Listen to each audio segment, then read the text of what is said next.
Hey everybody, out here on the bench in downtown Melbourne. I've got Linda from St. Mark's United Methodist Church coming at us with a poster. We got to address this because I'm not going to pretend like it's not here. What do you have? Well, I was at a demonstration a while back, and I was looking for a poster to kind of express my feelings.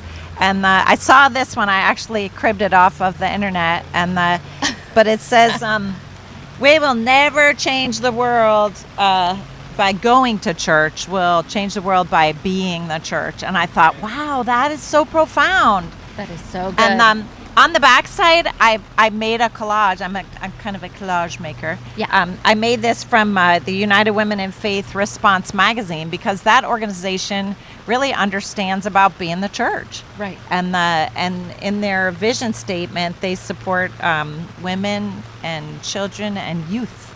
And so I thought, wow, like the more I got to know them, I was Lutheran originally, but I've come to the Methodist Church, and I really love this organization because they're doing good work. Yeah. And they have vision for the future. So they're trying to educate and trying to advocate.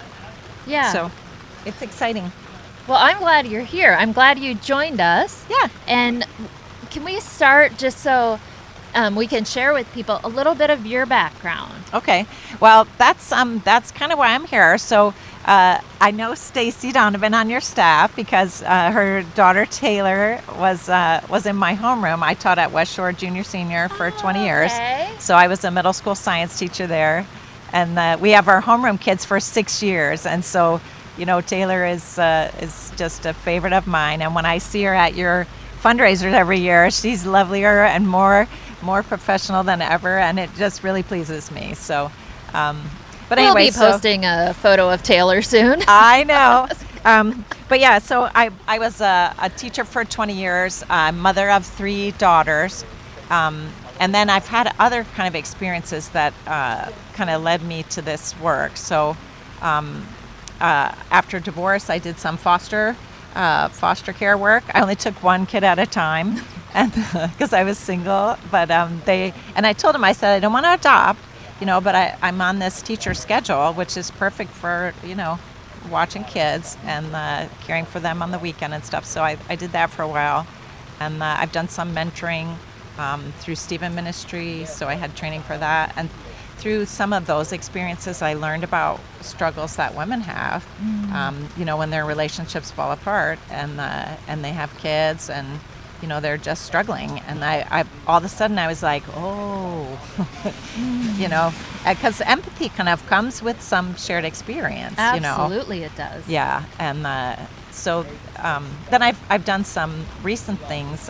Take Stock in Children is one of my favorite groups. I have a girl that's a senior this year, and she's really starting to look at her future. And through Take Stock in Children, she'll have 2 years of Eastern Florida State College. And so that's awesome, Yeah. and for her, it's very motivating. She comes from a difficult family, and but she's bright, and she has a lot of potential.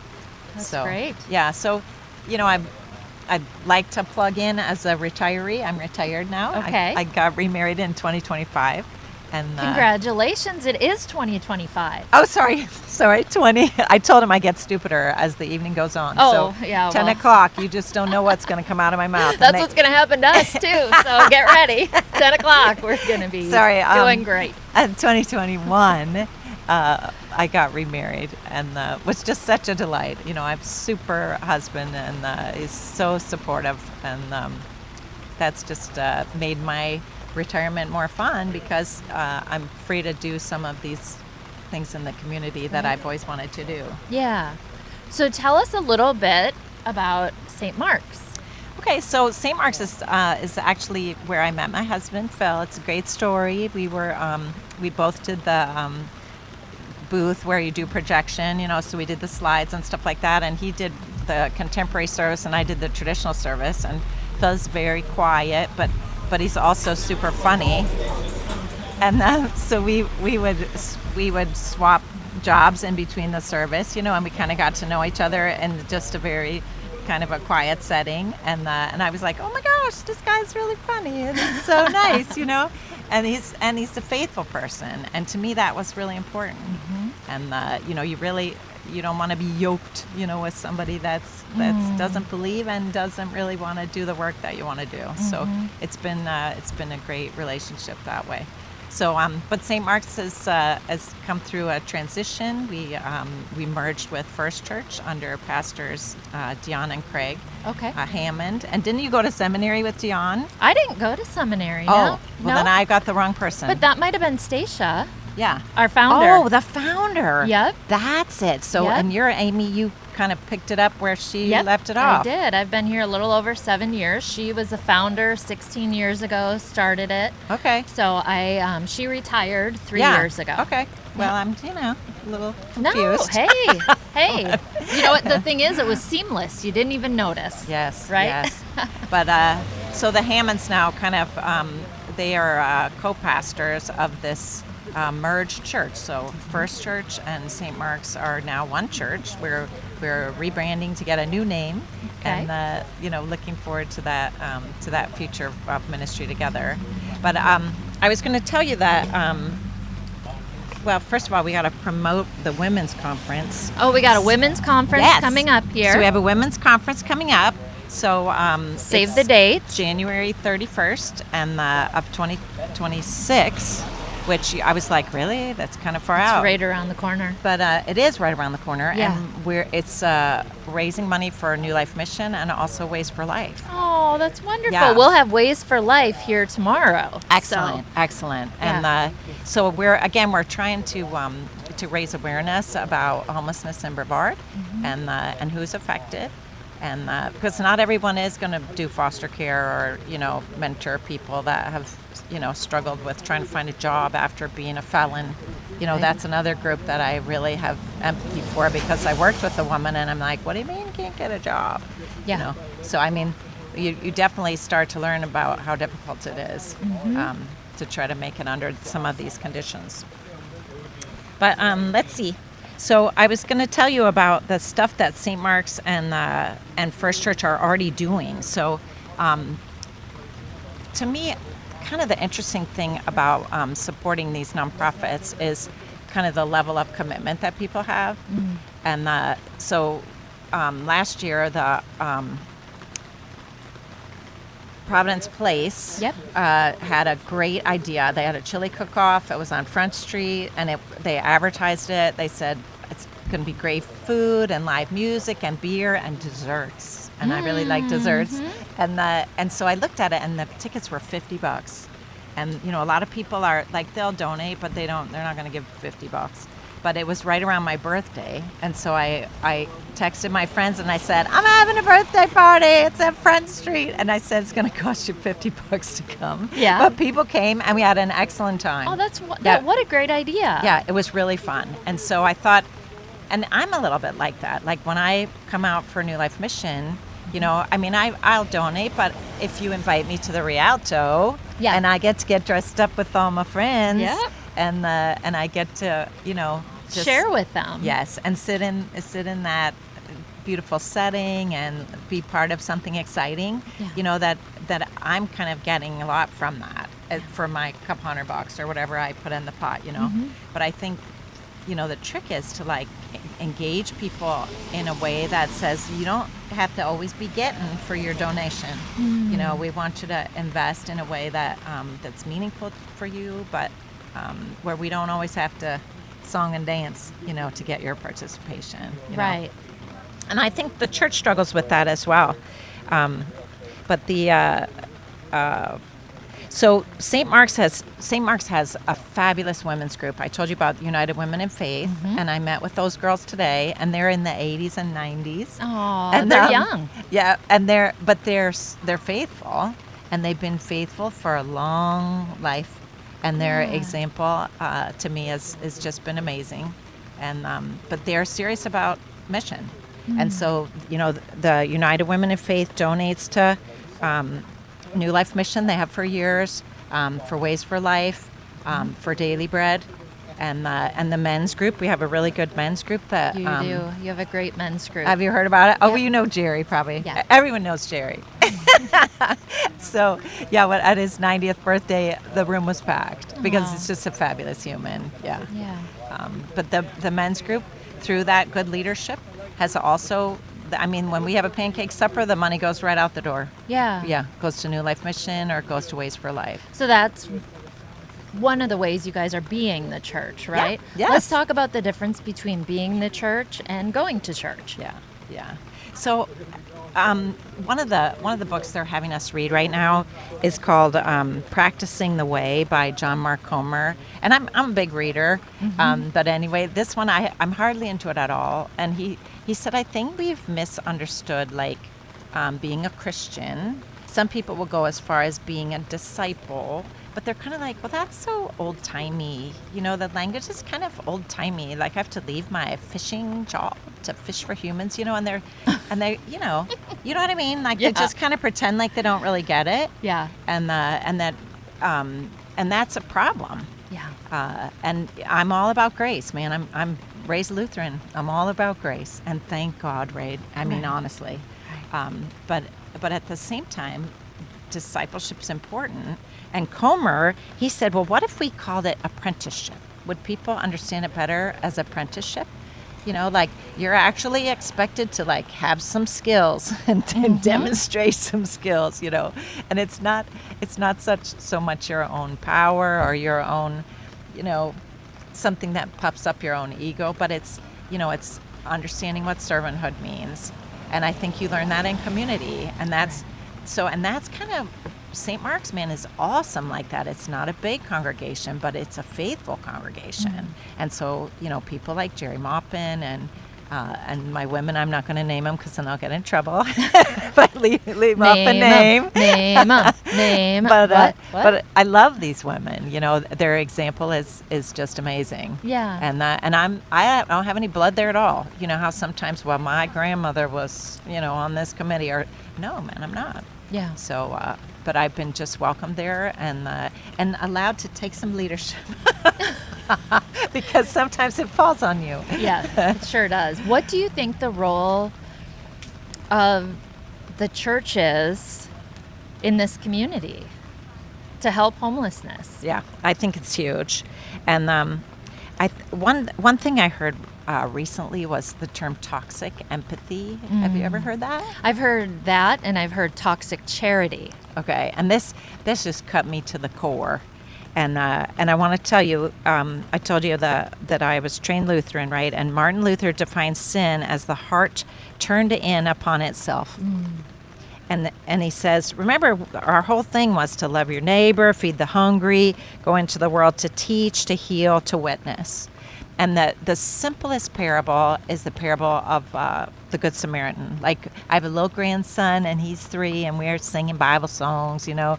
And I haven't talked about parables yet, but, I mean, that's one of the first ones you teach. Like, who is your neighbor? You know, and you watch the people pass. The guy is bloody and laying in the road, you know, and you watch people walk past, and you're like, that's not okay. Right. So I think, you know, empathy is for real. And another book I really would recommend is by Will Willimon. He's a preaching professor, and I think he came out of Duke Divinity, but he had a book on aging, and he said, empathy is the reward of old age.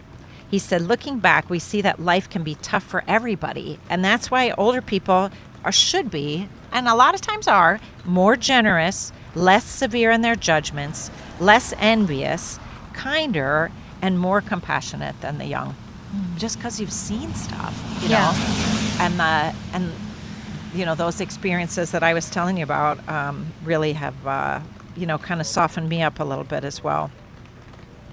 But that idea that empathy could be toxic, I'm like, come on, you know. And I think we need to know Scripture. We really need to know. And a funny thing about our pastors is they task lay people to preach. And St. Mark's has a worship service at Ocean Ave every Sunday, 7:30 in the morning. And so a couple times I've been able to preach at the beach. And, you know, it makes you, like, think about what's the message that you want to deliver, and then spend some time like crafting your words. And for me, the sequence, because it comes out like in a crazy mixed up order. But it reminds you that like discipleship's real, apprenticeship's real. Like, what steps have you taken? That scripture verse about why are you still on milk? You should be on solid food. Right. You're meant to grow in your faith, and it should show. The fruit of the Spirit should show. Right. And we're not supposed to judge, but we can sure give people an elbow. Like, come on.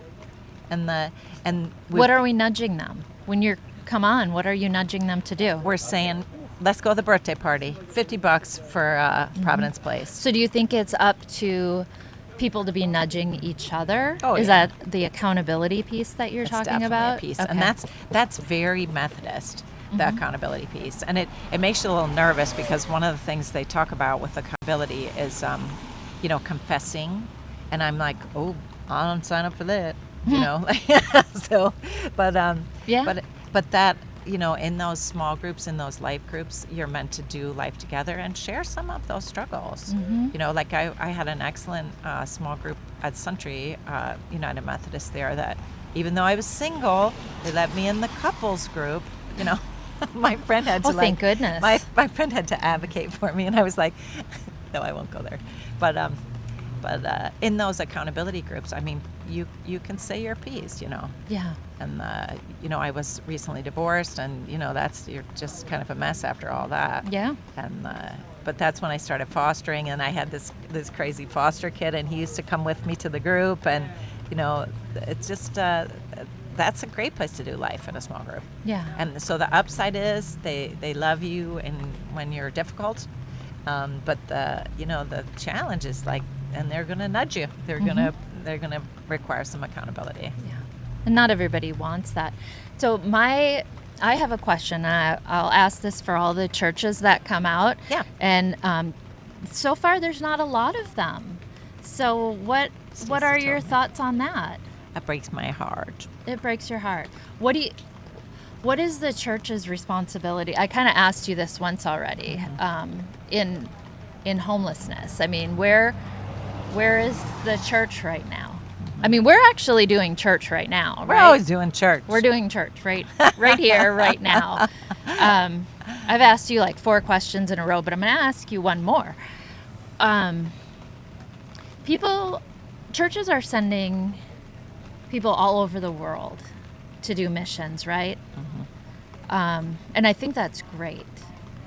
But in our backyards, right here, we have people starving and sleeping in the streets. And do you think in Brevard County that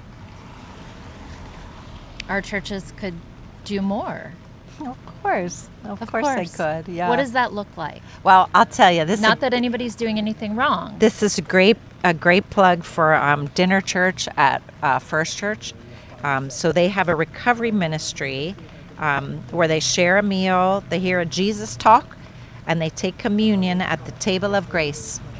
They said that part of the program is done in 1.5 hours, and then afterward there's a Narcotics Anonymous meeting afterward. And they said all the meals are donated by their community groups, and that actually the people at First Church are excited about serving because they're like, oh, like this is what servanthood looks like, right? Because people, if you give them a project to work on, I think if it meets kind of their skill set, you know how you have everybody's gifted, that whole thing. It has to be an area of their giftedness. But I mean, look, their giftedness is cooking. Yeah. So as nonprofits, what we can do is just even publicize more the opportunities we have that maybe people can find their giftedness and use their skills. Yeah. And it's funny. One of the things that this Will Williman said is that senior citizens that volunteer are motivated by their spirituality. And so you want to tap into senior citizens. You got to get them off the cruise because they're on the cruise a lot of times. And I told my husband I was not going to polarize the audience by saying things like that, But the truth is, like, people in retirement, they can do, if they have money, they can do what they want. Yeah. But I volunteer at Meals on Wheels, which is part of Aging Matters. Mm-hmm. And when I first signed up for them, I thought I was going to drive. I was like, I can deliver sounds meals. great. And Yeah. they go, no, you go in the kitchen. I was like, what? I'm going to peel onions? But it's okay. And I met, I work with the staff there, but a lot of the volunteers that come in they're church people. Yeah. And they're church people of both political persuasions, because sometimes there's a little tension in the kitchen. Oh, yeah. But I mean, they volunteer because they are faithful people and they understand servanthood, Right. But I think, again, you gotta show people some opportunities, kind of like you do with high school kids. You're like, you got to do these volunteer hours. How do you want to do them? What service appeals to you? Yeah. Yeah. Well, anything else you want to share with people? Yes, I think so. Oh, so I have a friend, and she is a retired RN. She was a missionary kid in Zimbabwe, and she was part of an innovative nonprofit program in Bellingham, Washington. And you want to meet her. She's Okay. fabulous. Give her my number. Yeah, I definitely will. And she talked about how case management is the best way to deal with homeless issues. Right. And she said that duplicating services is costly and ineffective and frustrating for everyone. Well, we're And, seeing that. And that's part of why we're out here, is so that we can get everybody working together, having this conversation, and we're not duplicating services. And Yeah. So you have to meet Lynette. you give me Lynette's number. I will make a phone call. I'm telling you, like, and we all know a lot of people, but some of these conversations you don't have unless you like probe a little bit, and then you're like, whoa. Well, that's what we were just talking about with Marcus Smith, is how we need to. Oh, do I see moms over there? How we need to continue talking, even when it seems like maybe nobody's listening, that we need to just keep having the conversation and keep having the conversation. And that's very much what Jesus did. He didn't give up. He kept going. I heard Marcus, some of what he said, and I Yeah. thought, I should know that guy. Yep. Well, thank you so much You're for coming on, and we appreciate you. Good. All right. Yep. Thanks a lot. It was fun.